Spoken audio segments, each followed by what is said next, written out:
Hey guys, Adam here with Overland History. For a long time now, y'all have been asking for a walk around of my 1994 Jeep Cherokee Overland build. And today's that day.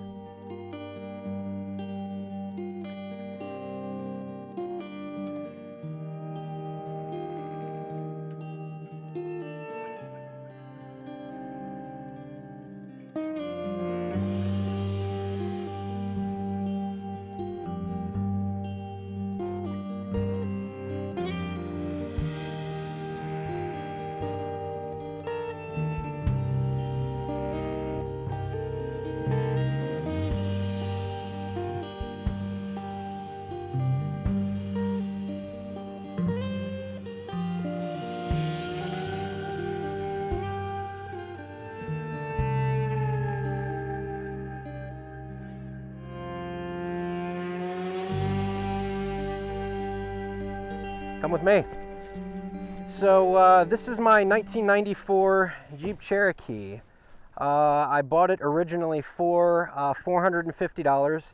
It had a bad clutch. It's a 5-speed transmission. And I fixed the clutch and it was all of a sudden a driver basically. I intended to daily drive it and then kind of fell in love with the Overland community and the Overland build, which is basically vehicular adventure travel. So I took this Jeep, bone stock, and did a 3.5-inch Rubicon Express suspension lift. And it's also got 31 by 10.5-inch tires on it. They're mud terrain tires. Still have the stock wheels. Upgraded the shocks as well to Bilstein 5100s front and rear. All right, so this is basically a Rusty's off-road front winch bumper. It's got the winch hidden behind the bumper, two of course tow points, and mounted behind the bumper is a Warn M8000 winch with synthetic line and a Southeast Overland offset Haas fair lead. I mounted my winch controller up under the bumper so it's hidden, and my winch controller plug is mounted right here into the bumper. My headlights are an H4 upgrade. I'm actually upgrading those to LED very soon. The idea behind having a bumper with no hoop, no winch in front of the grille was max airflow into the radiator. Most people know that the 4-liter inline 6 in most Jeeps tends to run a little hot, especially on the trail. So I definitely wanted to keep the grille clear and also to not really distort the front fascia of the Jeep and give it just that classic Cherokee look while still looking kind of aggressive, so to speak. So I also flush mounted LED pod lights in the front bumper as well. These are, I believe these are floodlights, so they put off a good deal of light. I'm not really a big fan of light bars, so I didn't run anything, really on the front or anything like that. And in keeping the grille clear, I also did it's a Mopar HD radiator upgrade. The radiator is actually about 3/4 of an inch thicker than the normal stock radiator as well, so the Jeep runs nice and cool. All day on the trails, it'll basically run 190 degrees and get no hotter. Occasionally the auxiliary fan will kick on, but really I've never had a problem with it overheating. So moving around to the side of the Jeep, I did a snorkel system, which this specific one is a $75 Amazon special. It took a little bit of work to get it installed properly. However, and I did have to mount it to the airbox a little bit differently in order to seal it properly all the way up to the top. The idea behind the snorkel wasn't really to do deep water fording or anything like that. The idea is to, one, keep the airbox a little bit cleaner and keep the air filter a little bit cleaner when you're driving behind other vehicles on a dusty road. And to also have it as cheap insurance should I ever end up dunking the front of the vehicle at any given point while I'm out there kind of in the middle of nowhere. This would keep the engine from sucking water into it because the normal intake point is right behind the headlight here. So the next part is basically the awning that I have here. This is a Foxwing 270-degree awning. It wraps around the Jeep all the way, covering the back tailgate. It also comes with sidewalls so you can fully enclose this awning as well. The reason for this is not only did I want kind of a big area to be able to hang out when it's raining and nasty out, but also to cover my tailgate setup when I'm back here cooking, which you'll all see in a little bit. So moving on to the rear bumper, this is basically a custom unit that a friend built back in, say 1998, something around there. It sat on a friend of mine's farm for about 9 years, and I kind of breathed life back into it. The only thing it had on it was the tire carrier part. It mounts, down to the stock location, also runs underneath the frame rail to the original trailer hitch mounts. It's got a pretty interesting setup here, which is basically a trailer ball coupler, which works just like that. So you've got that part and then the trailer ball that it actually mounts to swing out. Tire carrier on the rear, I believe this originally held a 36-inch spare, now it's just a 31, which is what I've got. I've got a Blue Ridge Overland Gear spare tire storage bag. I use this as a trash bag. When I'm out in the middle of the nowhere, I do not litter. I'm kind of one of those people that's pack it in, pack it out. All trash goes here, comes back with me wherever I go. The only thing that I modified on this bumper from the original owner is the lockable double jerry can holder. These are dual 5-gallon jerrys, so I've got an extra 10 gallons on board.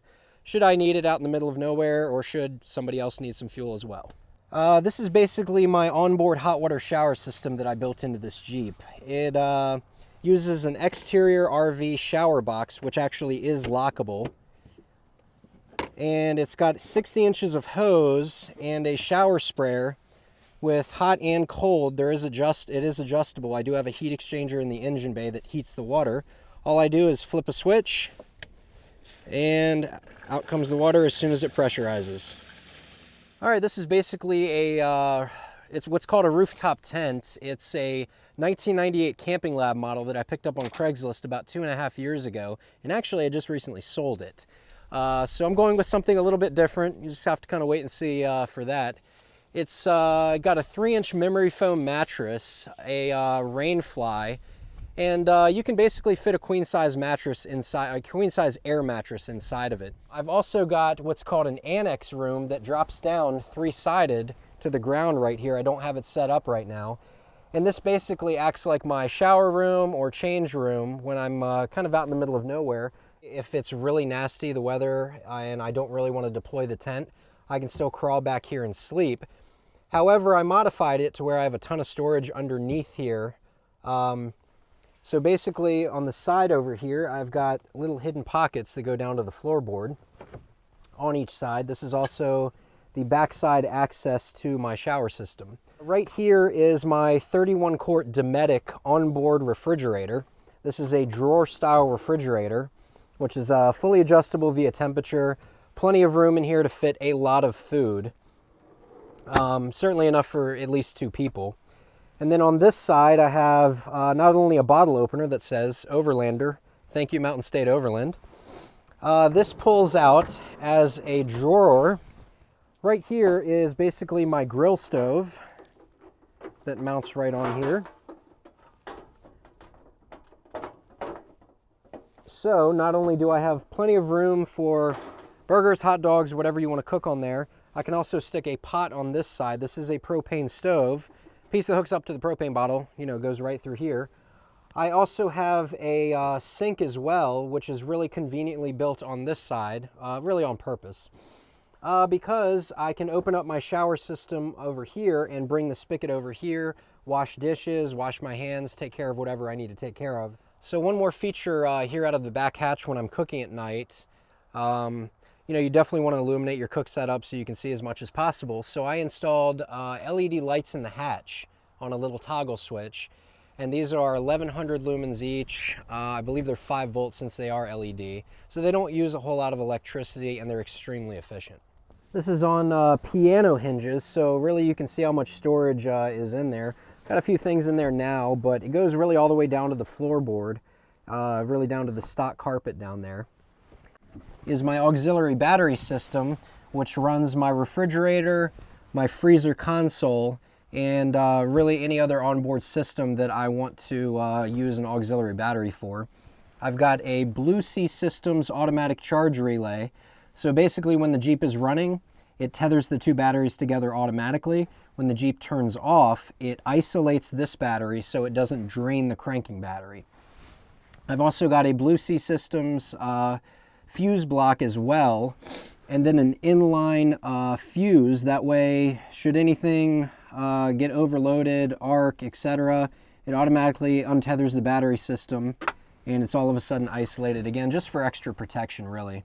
I also left enough room, should I ever want to also add an additional auxiliary battery under here as well. Under here houses basically my onboard 10.5 gallon water tank for the onboard hot water shower system. I also put like bags of clothes, another tool bag under here. Really anything that you also need to store underneath of this. And I've also got kind of an L bracket here to help support the weight of a person on top of this. That way the piano hinges don't snap off.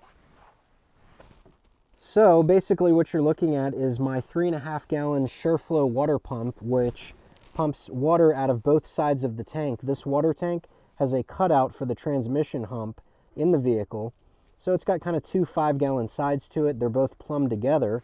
Flow into the water pump, pump water through my heat exchanger in the engine bay, and all the way back to the exterior RV shower box there. This is also a Dometic console freezer. It is a 12-quart freezer, runs on 12 volt, and as you can see, opens right up, has a little interior light, houses plenty of anything that you want to freeze, meat, vegetables, etc. In order to fit this into the Jeep, I actually had to do a Jeep Comanche foot pedal e-brake conversion.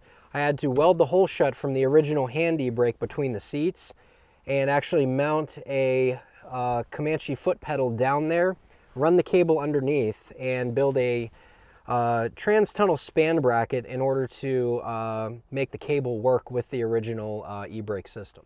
Okay, so as I mentioned before, 3.5-inch lift, 31-inch tires. I've also got 410 gears front and rear in this to compensate for the slightly larger tires.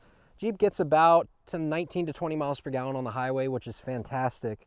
And I've also got Lock-Right lockers front and rear as well, which is basically a traction device that allows you to lock the tires together on each axle for maximum traction when you're off-road. So these are basically my 90-watt solar panels. They are by a company called Overland Solar.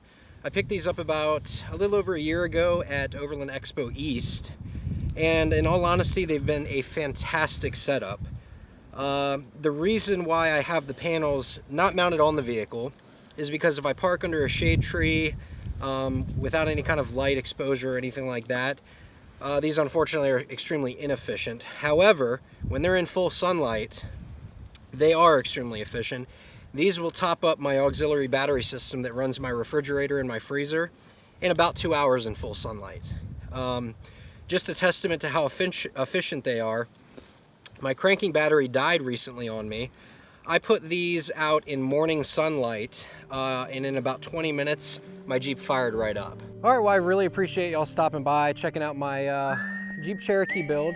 Really, the idea behind the build was to make it a fully self-sustained vehicle for 2 people for up to 7 days in the middle of nowhere. And I think I've done that. Check out my Instagram page. It's Overland History, or my Facebook page, which is the same, also Overland History. And I've got my website coming soon, overlandhistory.com. Thanks, y'all.